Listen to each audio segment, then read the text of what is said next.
I wonder how many people that claim to love the Lord wake up in the morning and actually tell God or ask God, what do you want me to do for you today, Father?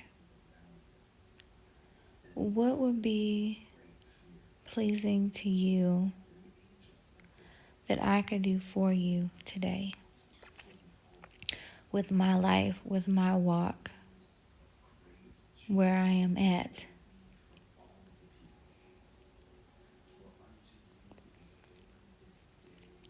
God is really the God of the impossible.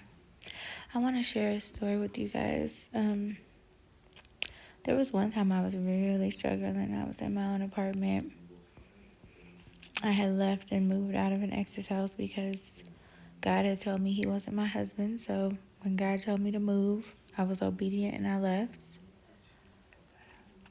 I had to, I ended up having to maneuver some things for my two children at the time. But let me tell y'all, for the most part, they were not with me at the time and I was by myself, trying to get things together so that way we could come together and we could be a family and we could have all the things that we needed, right? Yeah, there was one time I was struggling so hard. I barely had food in my house. And I remember going to Walmart to return some things that I had purchased that I had thought I needed, but I didn't end up using them. And I remember telling God, like, I don't have the receipt, so I don't know if they'll return it. But if they do, God, I will go and cook my dinner, and I will also give some dinner to this person that, I just passed that doesn't have a roof over their head, that may be hungry or want something to eat. And it was so amazing how God worked, y'all. Like,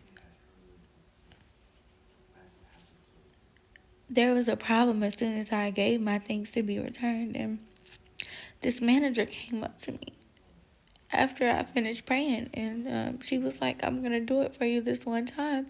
And I had all my food there, all the food that I could afford based off what I was returning.